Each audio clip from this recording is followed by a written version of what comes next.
राष्ट्रपति द्रौपदी मुर्मू राष्ट्रपति मूर्ति वाली 15 अगस्त के राष्ट्रपति, 15वां नंबर पर राष्ट्र उपराष्ट्रपति जगदीश धनखड़ 14 नंबर पर धान 14 धनखड़ 14 ऊपरा धन रहे ऊपर बढ़ जाता धन बढ़ल। प्रधानमंत्री 5 साल खातिर नरेंद्र मोदी 5 साल 15 साल होगी ना, नरेंद्र मोदी 15वां नंबर पर।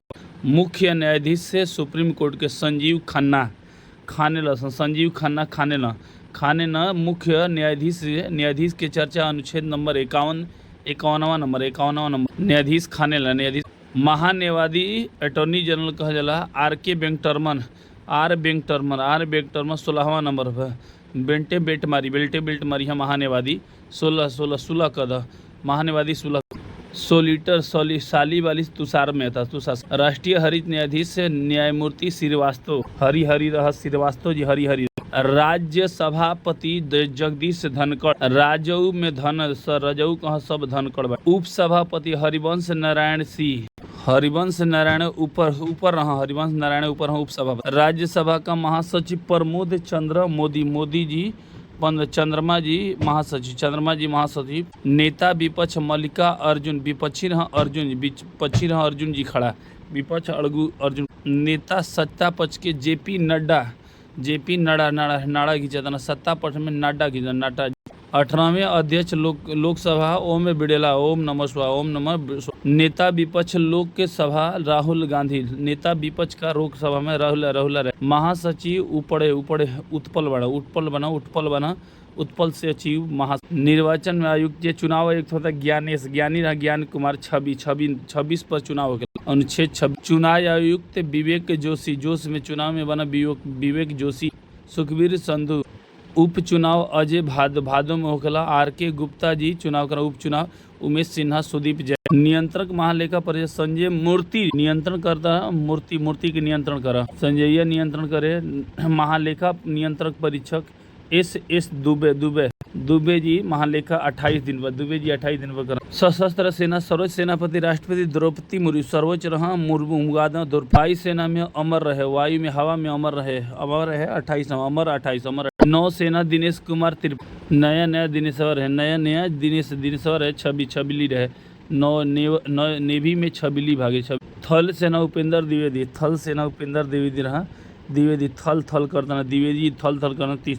चीफ ऑफ सीडीएस का अनिल चौहान रहा। सीडीएस चारों ओर चौतरफा रहा। महानिदेशक सैन्य अभियान general lieutenant general Manoj Kataria महानिदेशक सैन्य अभियान का मनोज काट दिया महानिदेशक काट दिया मनोज कटारिया। कैबिनेट सचिव टीवी पर कैबिनेट सचिव टीवी पर। सलाहकार रहा खरे बोला अमित खरे तरुण कपूर खरा खरी। प्रधानमंत्री का सचिव जो है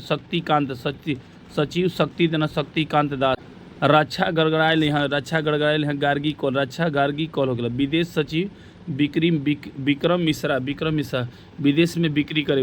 गृह सचिव गोविंदा मोहना घरे गृह बनता गृह सचिव गोविंदा मोहना। वित्त सचिव सेठ जी अजय सेठ। रक्षा सचिव राजेश कुमार राजेश जे रक्षा कर। राजस्व सचिव अजय सेठ राजस्व सेठ जी। राष्ट्रीय सलाहकार हो गए ना अजीत डोभाल दोगारा। उप राष्ट्रीय सलाहकार टीवी रविचंद्र चंद्रमा जी ऊपर सुरक्षा। मुख्य आर्थिक सलाहकार नागेश्वरम नागमणि। वैज्ञानिक सलाहकार रहा अजय कुमार सूद वैज्ञानिक से सूद निकल वैज्ञानिक। सीबीआई परमीण सूद परमीण सूद। आईबी के तपन कुमार डाका डाला आईबी वाला डाका डाला। रो के रविंद्र सिन्हा रो। ईडी के राहुल नवीन। एनआईए के सदानंद बसंत दाते एनआईए वाला दाते। बीएसएफ दलजीत सिंह चौधरी बीएसएफ वाला चौधरी जी बीएसएफ वाला दाल खाना दलजीत। सीआरपीएफ ज्ञान से पागल ज्ञानेंद्र प्रताप। एनसीसी गुरबिल पाल सिंह गुर पर काम चला से एनसीसी में गुरबिल पाल सिंह 34। आरपीएफ मनोज यादव सीआरपीएफ ज्ञान से खत्म रहा। बीएसएफ में दाल पियसन। नीति आयोग नरेंद्र मोदी नाती गाड़ी देते नरेंद्र मोदी। नीति आयोग का उपाध्यक्ष सुमन कुमारी बेरी उपाध्यक्ष भैली सुमनी कुमारी बैरी भैल बेरिया सुमन कुमारी बेरिया। नीति आयोग का सीईओ हो जाए BR सुब्रमण्यम बिलार जे सियता नीति के सियता बिलार। यूपीएससी के प्रीति सूदन प्रीतिया पढ़ती है यूपीएससी प्रीति लागल बा सूदन। 22वें और 21वें विधि आयोग कहल जाला ऋतुराज अवस्थी ऋतु राज अवस्थी होखेला बलवीर रोआ देलस विधि आयोग रोआ देलस बल लगा के। राष्ट्रीय महिला आयोग विजय रटतली महिला रटतली हमेशा विजयी खातिर रटतली विजयिया के रटत। राष्ट्रीय पिछड़ा वर्ग आयोग हंसा पिछड़ा हंस और गंगा पीछे हंस पड़ल बा गंगाराम अहिर पीछे पड़ल पिछड़ा अहिर। 7वां वेतन के अशोक कुमार माथुर भैल 7वां वेतन